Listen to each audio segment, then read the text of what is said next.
Good afternoon, everybody. David Shuster here on Take Action News. So glad to have you with us on this, our first show of 2013. A special thank you to everybody who's listening over WPWC 1480 AM in your nation's capital. Also, thanks to everybody watching our live stream on weactradio.com and takeactionnews.com. And also to all of you who are looking at our clips being sliced and diced and presented to your inbox on YouTube. Remember, you can always subscribe so you don't miss any part of the show, and we'll send you some videos each day. Take Action News TV on YouTube. This is a show where we like to talk about what's happening in the news and what you can do to influence outcomes. And this, as Susie Cagle wrote, and she is, of course, she's a writer and illustrator at grist.org. She pointed out that these are boom times for American weed. Both Washington State and Colorado voted to legalize marijuana by comfortable margins, and so that means that weed production personally will go up, but there's an environmental downside to that as well. Environmental downside, and that is there might be, with this rush to grow marijuana and pot, there may be irresponsible forest clearing, illegal stream diversions, careless pesticide and fertilizer use, waterways and killed wildlife, and so we're entering sort of this new era where, yes, for a lot of marijuana and pot growers out there, that this is great news that you can grow it now in Colorado and Washington, but this is also a population that generally tends to care about the environment, and this is an issue that you may not necessarily have been aware of, that you can't just, every time you try to grow something or use pesticides, that can hurt the environment and hurt what goes into streams and whatnot. Mitch Mulaski, actually, I think we have Susie Cagle on the line. Susie, are you there? We've got Susie on the phone. We'll go with Susie here. Susie, you there?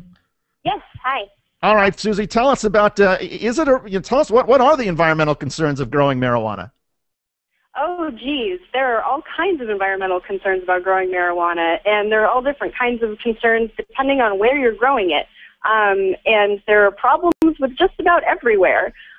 One of the biggest problems is indoor growing, which accounts for about 1% of the country's total energy use, just in growing indoor marijuana. Let's sit back. And how is that possible? That just by indoor marijuana, that it's causing all this energy? Because we're a city, and if you're not growing indoors, you're growing probably in a national or state forest where you're putting wildlife in danger. We're talking with Susie Cagle from the grist.org. Susie, what can people do then? And you point out to cut down on energy use if they're growing marijuana in their own home or if they're using it outside. What can people do?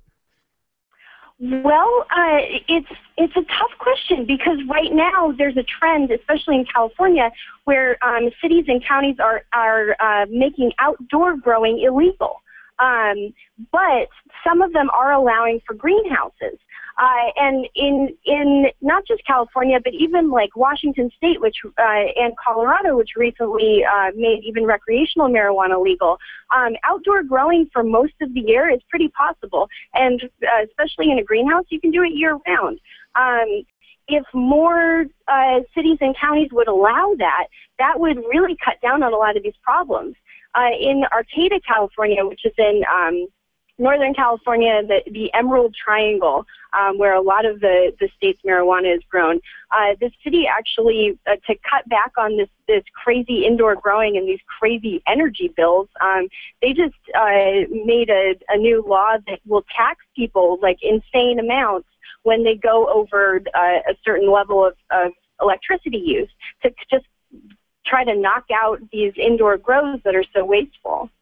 So the solution then is to try to become more sort of energy efficient in your greenhouses where you're growing your marijuana, or grow them outside and try to be cognizant and aware of some of the pollutants and things you may put into the ground in terms of pesticides and whatnot.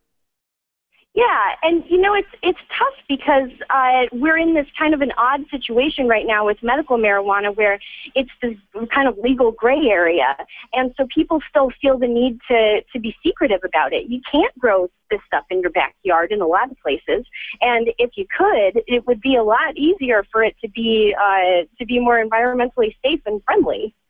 Susie Cagle, she's a writer and illustrator at grist.org. The name of her blog is Grist. On Twitter, you can follow her at Susie_C. Susie, fascinating, and something I think a lot of folks weren't realizing, that even though marijuana is legal and you can grow it in a lot of places, there is an environmental impact of that I think a lot of folks may not be realizing. Susie, thanks so much for being part of Take Action News. We appreciate it. Thank you. Folks, if you want information, again, you can go to grist.org, or we'll put more information up on our own website, takeactionnews.com. Special thanks to our own Mitch Mulaski, our Vice President in charge of engineering, and also Daniel Marins, our executive producer here on Take Action News. We have a great hour coming up. We'll talk with Charlie Mitchell in just a couple of seconds when our syndicated stations catch up with us. You are listening and you are watching to Take Action News. We'll have a full rundown on what Congress has been doing in just a couple of seconds when Take Action News continues.